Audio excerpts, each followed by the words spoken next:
lesson is this: I don't give a shit. Okay? You cannot let a fear of failure, or a fear of comparison, or a fear of judgment stop you from doing what's going to make you great. You cannot succeed without this risk of failure. You cannot have a voice without the risk of criticism. And you cannot love without the risk of loss. You must go out and you must take these risks.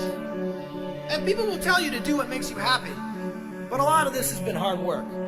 And I'm not always happy. And I don't think you should do just what makes you happy. I think you should do what makes you great. Do what's uncomfortable and scary and hard, but pays off in the long run. Be willing to fail. Let yourself fail. Fail in the way and the place where you would want to fail. Fail, pick yourself up, and fail again. Because without this struggle, what is your success anyway? Look, as best we know it, we have one life. In it, you have to trust your own voice, your own ideas, your honesty, your vulnerability, and through this you will find your way. You do not have to be fearless.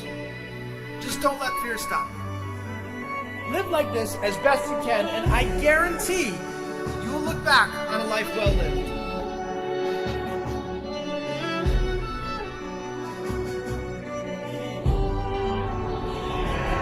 So I moved to California with $700 in my pocket and my toddler.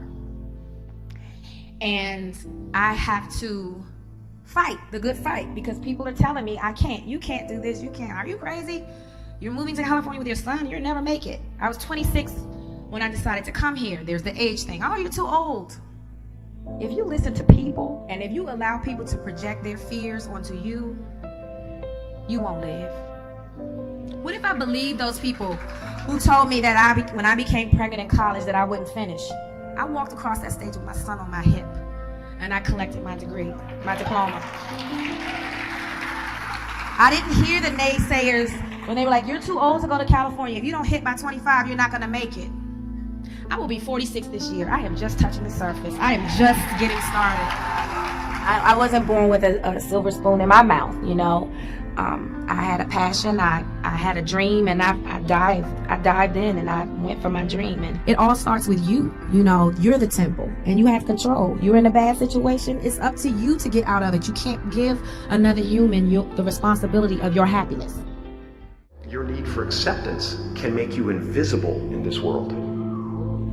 Like many of you, I was concerned about going out into the world and doing something bigger than myself, until someone smarter than myself made me realize that there is nothing bigger than myself.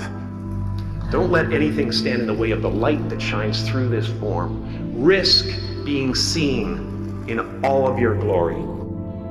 Our eyes are not viewers, they're also projectors that are running a second story over the picture that we see in front of us all the time. Fear is writing that script, and the working title is, I'll Never Be Enough. Spend your whole life imagining ghosts, worrying about the pathway to the future, but all there will ever be is what's happening here, and the decisions we make in this moment, which are based in either love or fear. So many of us choose our path out of fear disguised as practicality. What we really want seems impossibly out of reach and ridiculous to expect, so we never dare to ask the universe for it. I'm saying, I'm the proof that you can ask the universe for it. I realized one night in LA that the purpose of my life had always been to free people from concern, just like my dad. I did something that made people present their best selves to me wherever I go. How will you serve the world? What do they need that your talent can provide? That's all you have to figure out. I can tell you from experience, the effect you have on others is the most valuable currency there is. That you can fail at what you don't want, so you might as well take a chance on doing what you love. Relax and dream up a good life. Failure is a part of the learning process, right? What's the risk of failure? What, you'll be embarrassed or risk of failure? How do you distinguish failure from learning? To get past it, you gotta go through it. failure implies that it stopped, that the game stops, right? If it's part of you're failing and then you learn, then that learning is part of the moving forward. To get past your failure, that failure in your life, you got to go through it. You can't go around your failure. You can't go over your failure. You can't go under your failure. You can't ignore your failure. You need to grieve the failure.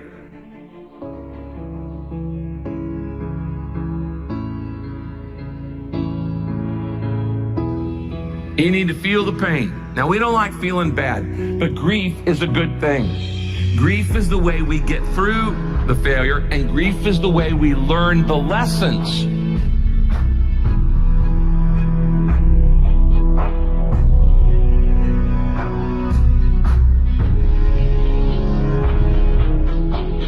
When you stuff your emotions, when you swallow your emotions, your stomach keeps score.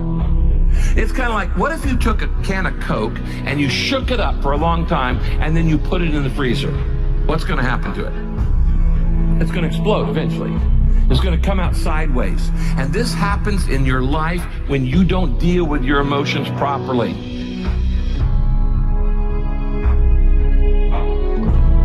You don't minimize it. You don't rush to feel better. To get past your failure, you've got to go through the failure. That is what the process is like. Fail, learn, move forward, and constantly do that. So often, we want to just, when we fail, we want to just forget it, push it aside, stuff our emotions, and then immediately go to the next thing. You want to know why most people can never get anywhere in life? Why most people never live, never experience, never build, never do anything worthwhile in life? You know why? Because most people's egos are so inflated and so fragile that they won't allow people to see them be bad at something.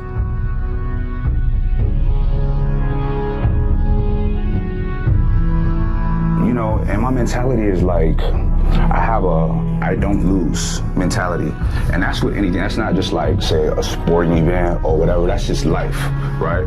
Because life is nonstop tests, you know what I mean? And we're always being put to the test. There's always challenges, obstacles, etc. And I literally don't accept any of that as an impediment, as a negative. It's like, good, this is gonna make me stronger. You've never done something before. You expect yourself to be awesome at it. You haven't done the work. You haven't put in the time. You haven't put in the study hours. You haven't had the experience, but you expect to be good. And because you expect to be good, but you know you're not going to be good, you don't do anything. People are going to laugh at you. People are going to point at you. People are going to make fun of you. But if you understand that losing and getting laughed at and all these things, and you understand how to use those things to improve and get better, you're going to have the last laugh. You know, as we come to the end of this phase of our life, we find ourselves trying to remember the good times and trying to forget the bad times. And we find ourselves thinking about the future. We start to worry, thinking, what am I going to do? Where am I going to be in 10 years? But I say to you, hey, look at me. Please, don't worry so much. Because in the end, none of us have very long on this earth. Life is fleeting.